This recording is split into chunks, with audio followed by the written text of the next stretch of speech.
కీలక నాయకులు అని. ఓడిపోయినప్పుడు ఒక మాట ఉంటుంది, గెలిచినప్పుడు ఒక మాట ఉంటుంది. అదే నాయకుడి చేతిలో 151 గెలిచారు, అదే నాయకుడి చేతిలో 11 గెలిచారు, అదే నాయకుడి చేతిలో ప్రతిపక్షంలో ఉన్నారు, అదే నాయకుడి చేతిలో అధికార పక్షంలో ఉన్నారు.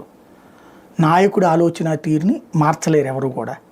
అది నచ్చినప్పుడు జనం ఓటేస్తారు, నచ్చినప్పుడు జనం ఓటేయరు. జనాల్ని చూసి నాయకుడిని చూసి ఓటేసేటట్టయితే బీసీలకు అంతమందికి ఇచ్చారు, మరి వాళ్ళు ఎందుకు ఓడిపోయారు? వాళ్ళకి కంటిన్యూగా 5 ఏళ్ళు వాళ్ళే ఉన్నారుగా, పోనీ మధ్యలో కూడా మార్చలేదుగా, మరి ఎందుకు ఓడిపోయారు వాళ్ళు? ఎస్సీ ఎస్టీలకు ఇచ్చారు భారీ అవకాశాలు, ఏకంగా ఉప ముఖ్యమంత్రి పదవులు ఇచ్చారు, ఎందుకు ఓడిపోయారు?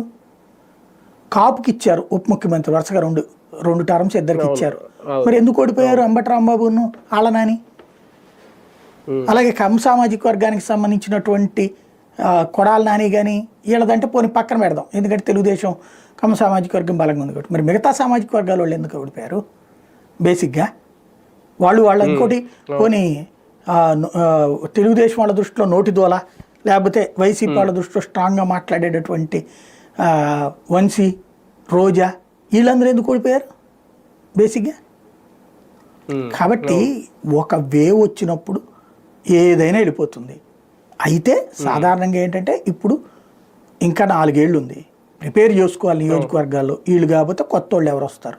ఇప్పుడు ఒకప్పుడు కోటన్ రెడ్డికి టికెట్ ఇవ్వద్దని చెప్పి మిగతా వాళ్ళు కూడా చేశాను, కోటన్